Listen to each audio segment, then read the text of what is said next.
तो कल जब ये सारी प्रोग्रेस हो रही थी और कल जो कुछ स्टूडेंट्स कमर्शियल फ़्लाइटों के ज़रिए करीबन 130 पाकिस्तान पहुंच चुके हैं, तो उनके लिए आज जो 3 कमर्शियल फ़्लाइट्स स्पेशल फ़्लाइट्स का अरेंजमेंट है, इसके ज़रिए करीबन 540 स्टूडेंट जो हैं वो आ सकेंगे मज़ीद।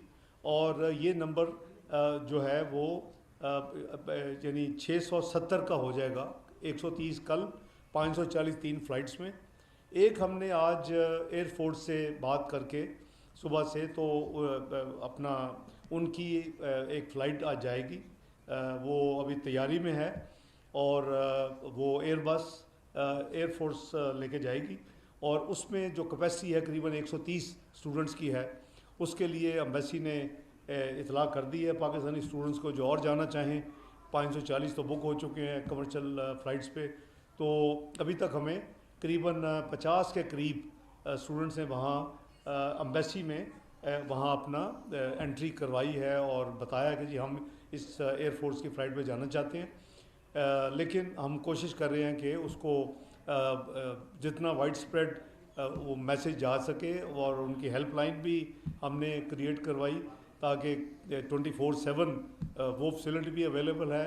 जैसे मैंने आपको कहा कि एमरजेंसी जो हमारा जो यूनिट है फॉरेन अफेयर मिनिस्ट्री में, वो भी एक्टिव है। जुमे की रात से जो ये खबर आई करीबन 3 बजे के करीब हमें, तो उस वक्त से ये सारी एक्टिविटी जारी है।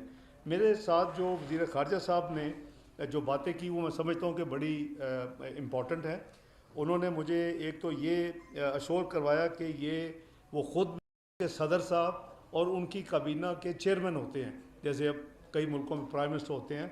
उन्होंने कहा जी कि president Kyrgyzstan, chairman of the cabinet और मैं ख़ुद जो वज़ीर ख़ारजा है, वो कहते हैं जी कि हम ये मिनट टू मिनट हम इसको मॉनिटर कर रहे हैं। और उन्होंने मुझे ये अश्योर किया कि यहाँ बिल्कुल पीस है, कोई किसी किस्म की यानी यहाँ फर्दर को प्रॉब्लम नहीं हो जुमे के बाद। और जो ये न्यूज़ गर्दिश कर रही थी कि जी हफ्ते की रात को भी होगा या ये दोबारा रिपीट होगा, वो कहते हैं जी कोई ऐसी बात नहीं है। उन्होंने मुझे कहा कि हम Pakistani students, Indian students, Bangladeshi students और अरब स्टूडेंट्स को मिला के किर्गिस्तान स्टूडेंट्स के साथ हमने बिठाया है और वो बड़े अच्छे माहौल में उनकी बातचीत हुई है। ये बेसिकली को मिसअंडरस्टैंडिंग की बिना पे ये एक हुआ है। जो उन्होंने मुझे एक और इम्पॉर्टेंट बात बताई, वो ज़ाहिर है कि हम सब को पता है। वो कहते हैं जी कि हमारी भी अपोजिशन है हुकूमत में और ये इनका अपोजिशन जमातें जो हैं वो अपोजिशन ये कैंपेन करती रहती है कि हमारे मुल्क में फ़ॉरेन स्टूडेंट जो हैं वो क्यों आते हैं। तो कहते हैं जी कि हम तो बहुत कदर करते हैं, आप एक हमारा ब्रादर मुल्क हैं, हमें जो स्टूडेंट्स आते हैं उसकी फ़ॉरेन एक्सचेंज मिलती है और साथ हमारी एजुकेशन इंस्टीट्यूशन चलती हैं। तो कहते हैं जी कि हुकूमत की पॉलिसी के वो ख़िलाफ़ बात करते हैं। और जो एक और बात जो उन्होंने की वो भी बड़ी मीनिंगफुल है आपसे शेयर करने की। उन्होंने कहा जी कि ये जो उनका लफ्ज़ यूज़ किया, मैं उनको कोट कर रहा हूँ। उन्होंने कहा कि paid bloggers and paid social media, कहते हैं जी कि ये इनका पता नहीं एजेंडा क्या है। कहता है यहाँ बिल्कुल पीसफुल है, टोटल कंट्रोल है, सिक्योरिटी अदारे पूरी तरह एक्टिव हैं और जो हॉस्टल्स हैं वहाँ हमने एक्स्ट्रा सिक्योरिटी डिप्लॉय की हुई है। और कहते हैं कि वहाँ किसी किस्म की कोई भी आपको जो उस इंसिडेंट के बाद आपको ख़बर नहीं मिलेगी। उन्होंने कहा जी कि मेरी अपनी मिनिस्ट्री से आपके जो पाकिस्तानी ज़ख्मी हुए हैं, मेरा डिप्टी फॉरेन मिनिस्टर वो गए हैं, वो उनको मिल के आए हैं। तो ये सारी चीज़ें जो है वो कोलैबोरेट करती हैं, हमारा एम्बेसडर जो हमें दे रहे हैं। मैं समझता हूँ कि ये बड़ी बदकिस्मती है कि अगर ऐसे वाक़यात को भी सोशल मीडिया स्पॉन्सर्ड के ज़रिए हेट क्रिएट की जाए, लोगों को यानी उकसाया जाए, लोगों के जज्बात को, तो वो बहुत ही बदकिस्मत है। खुदा के लिए कहीं तो लाइन ड्रॉ करें। तो उनको मैंने कोट किया और मुझे बड़ी हैरानगी हुई। मेरा ख्याल था कि हम ही हैं कि जहाँ ये एक बीमारी शायद इधर ज़्यादा फैल गई है, लेकिन नहीं, वहाँ भी उस मुल्क में भी उसने कहा जी कि ये वो लोग हैं। देखें, अभी मैं रिसेंटली उसमें तफसील में तो अलग बात करूँगा, चाइना गया। ये अब हर मुल्क में ये रियलाइजेशन है कि कुछ एलिमेंट्स हैं जो कि ये इस तरह के नेगेटिव रीज़न्स मुख्तलिफ हो सकती हैं, उन उस मुल्क के ख़िलाफ़ भी उनका एक एजेंडा हो सकता है। एक पाकिस्तान और चाइनीज़ जो अटैक हुए सिर्फ चाइनीज़ पे तो क्यों हुए, उस सीपे के ख़िलाफ़ एक हो सकता है। तो ये बड़ी इम्पॉर्टेंट है देखने वाली चीज़ कि क्यों हो रहा है। जहाँ तक हुकूमत पाकिस्तान का ताल्लुक़ है, हमारे जोर जितने भी ज़िम्मेदार हैं, शुरू आप वज़ीर आज़म से ले लें, जो मेरी जो ज़िम्मेदारी है इसमें इंफॉर्मेशन मिनिस्टर को देखें, अभी अमीर मुकाम साहब भी एक्टिव हैं इस सारे प्रोसेस में।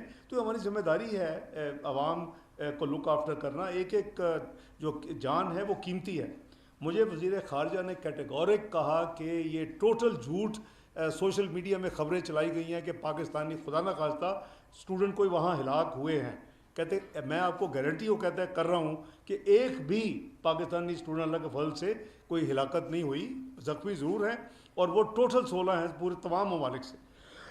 तो मैं समझता हूँ कि इसमें भी हमें बड़ी, मैं रात भी देख रहा था कि एक क्लिप जो चल रहा है सोशल मीडिया में, मोहसिन नकवी साहब को जो स्टूडेंट्स आए हैं वो कह रहे हैं जी कि हमें पता है वो फ़ोटो, अब फ़ोटो लगानी किसी की खुदा न खास्ता जो जिसकी डेथ हुई है तो मुश्किल नहीं है।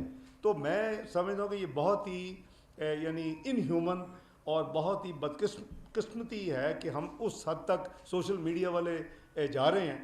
तो जो वज़ीर ख़ारजा ने मुझे कहा कि जी मैं आपको अश्योर करता हूँ कि हम आपके उतने ही हमें अजीज़ हैं जितना आपको हैं। आप अपने इंडिपेंडेंट एम्बेसडर से ख़बर ले लें। तो हमने रात को ये सोचा कि मैं और जनाब अमीर मुकाम साहब आज सुबह वज़ीर आज़म की हदायत पर कि हम वहाँ ख़ुद चले जाते। तो उन्होंने रिक्वेस्ट रात भेजी कि आप मेहरबानी करें, हम पे ट्रस्ट करें, अपने सफ़ीर को करें, आप इतने सीनियर लोग हैं और यहाँ कुछ भी नहीं है, तो आप अगर आएंगे तो ये एक किस्म की हमारी यहाँ लोकल भी अपोजिशन और उसको हवा देने वाली बात है। तो ज़ाहिर है कि हमको पोलिटिसाइज तो नहीं करने जा रहे थे, हम तो अपने स्टूडेंट्स को तसल्ली देने के लिए, जो कि सफ़ीर बार बार जा रहा है, उसको हदायत मिलती है, वज़ीर आज़म साहब से मिलती है, मुझसे मिलती है, फ़ॉरेन ऑफिस से मिलती है। तो वो इस वजह से फिर हमने उनकी रिक्वेस्ट को माना। उन्होंने कहा जी कि आपने अगर कोई आपको एक भी कोई इंसिडेंट को मिले, आपको